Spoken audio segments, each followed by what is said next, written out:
preaching can always be found. WTBI, the best sound around. With SRN News, I'm Ron Taylor.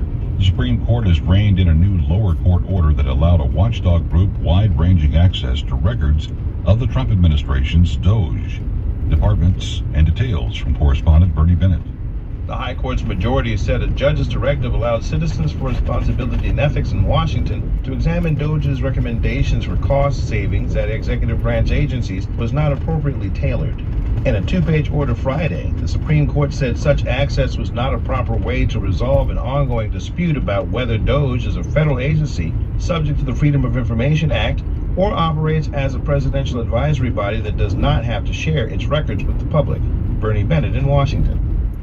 Senate Republicans have made changes to their party's sweeping tax bill in hopes of preserving a new policy that would prevent states from regulating artificial intelligence.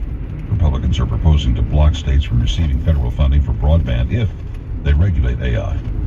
It is something that just recently wasn't even thinkable. A federal judge has signed off on arguably the biggest change in the history of college sports, clearing the way for schools to begin paying their athletes millions of dollars as soon as next month.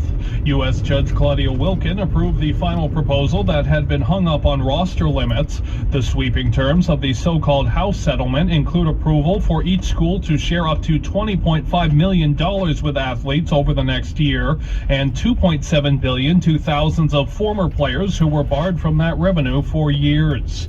I'm Gethin Coolbaugh. The president deployed 2,000 California National Guard troops despite the governor's objections to Los Angeles, where protests Saturday led to clashes between immigration authorities and demonstrators. The White House said in a statement last night that it was deploying the guardsmen to address the lawlessness. This is SRN News.